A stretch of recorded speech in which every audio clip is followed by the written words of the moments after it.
Welcome to Checks and Balances. I'm Michael Vincent. This is James Blair. And today on Money Month, it is Paralysis by Analysis.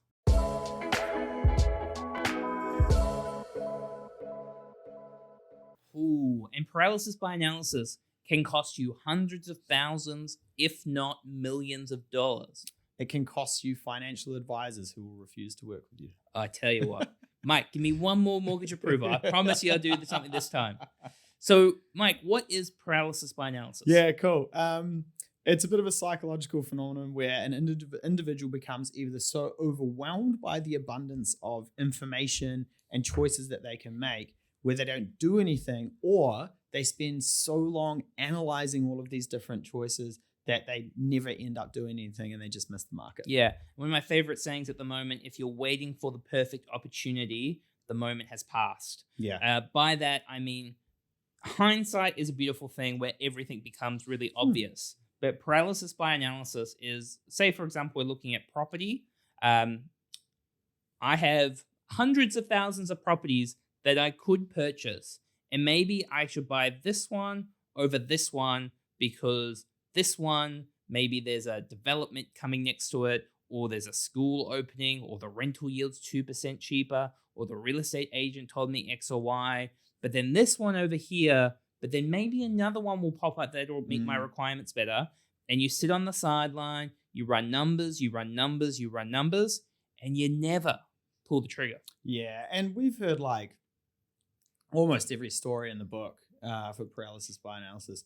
No, apparently in like 20 or like, what was it like? I feel like 200 years from now, this is potentially going to be a floodplain. So I don't want to buy a house here. Like I've heard everything. Yeah. I watched a YouTube video on this. Yeah. And like, a lot of the time it's a couple of things, right? It's fear of failure. So the fear of making mistakes and losing money. So they overanalyze every single detail. And, it's just that decision making never happens. It can be the overemphasis on perfect timing, like you talked about, where like, no, I'm not quite in this Goldilocks zone where everything hits.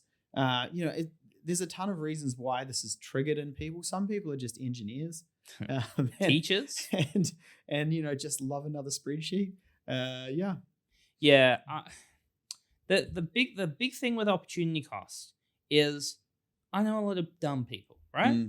They're rich. Do you know why they're rich? They just do stuff. Yeah. They buy assets. They kind of do a bit of due diligence, go, yep, this kind of makes sense to me, and they do it. Now, are they going to fail from time to time? Yeah. 100%. Because the thing about failing, if you never do anything, you're never going to fail. But if you do enough things, at some point you're going to fail, but you're going to learn, and then your probability of success is going to be higher. I have a great quote for that, but it's from like a poetry book, and I'm not going to do that. Do you want to do it? Nah. You sure? Yes. Okay. So there's that whole piece around I'm never going to do anything. With the dumb rich people, they've done stuff over time, and they've created wealth just by continually pulling the trigger. I know the smart people where I've begged them, please do something. And I can't get them to pull the trigger, which means they are in a position where they're not dependent on assets growing over time. They're focusing on just saving. And we've got this great kind of stat where pretty much over 20 years, if you do not get your capital to work and you just save, you have to save 3 times as much money as the people that put their money to work. Yeah, and that 3 times as much money is actually when we present this to people in our webinars and our courses.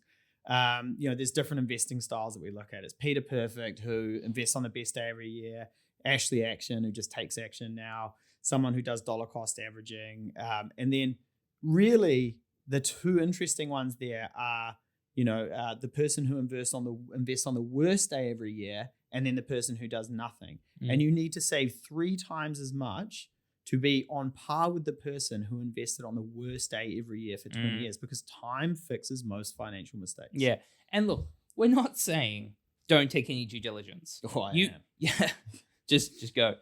You need to understand what you're investing into, what are the risks of doing it, if there's something better that you can do. But the problem with due diligence is if you're that kind of person, and you kind of need to be aware of what kind of person you are and how you make decisions and kind of what are your triggers. But if you do not pull the trigger, you you can end up in the DD Yeah. phase forever. Just losing time. Yeah. And missing opportunities. Yeah. And that's the big thing, right? The risk isn't, what if I do something and something slightly better comes along? The risk is, what if I do nothing and say over a decade, because it's not just that, that investment property or investing into these shares or buying into your business or starting a business or whatever. It's the opportunities that are created over the back of that as well. There's the snowball creating more and more wealth over time. So the risk can be, potentially millions of dollars by you never getting started and just staying where you are. Yeah, 100%. So if you think, maybe this sounds a little bit like me and maybe I need to overcome this, what are some ways we can do this? Look, first one, like we always come back to, just set clear investment goals. They've got to be smart. That just not a goal of I want to invest in property. You need a proper goal, that is specific, measurable, achievable, relevant, time-bound. We know this. This is not complicated stuff, but it is going to help you get over that paralysis by analysis. Yeah, that's a good shout. Is like having the goal will mean you'll have to pull the trigger or you're not going to be able to achieve the goal. Yeah. The other piece is time frame around it.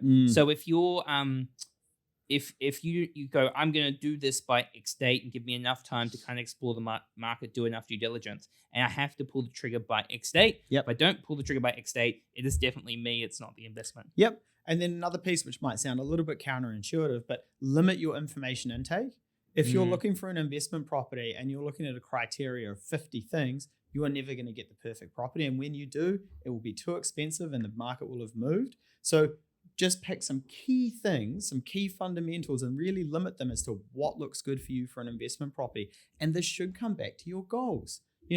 What is the time frame when I want to be investing in this? Do I want to be active? Do I want to be passive? What is the tax treatment like? It doesn't have to be this giant list. Limit your information intake. You can spend hours and hours and hours going through every single website, finding every single data point. It ain't going to help you. Yeah. The other piece with this as well is if you struggle to pull the trigger on these decisions, having people around you who can support you. So maybe you've got a mentor, maybe you've got a mortgage broker, maybe you've got a financial advisor, maybe you've got a friend who's done it in the past, kind of talking to your spouse about whatever it is. Build that kind of network or support system that'll help you go, this is probably a good idea. Yeah. And then pulling the trigger and getting on with it. 100%. Cool. So action for today. If that sounds like you, we've given you plenty of ideas to create an environment where it doesn't need to be you anymore. Because like I said, the opportunity cost of paralysis by analysis is substantial. Yeah. Thank you very much for joining us. Please give us a sub, give us a review and a like, and we'll catch you tomorrow. Cheers.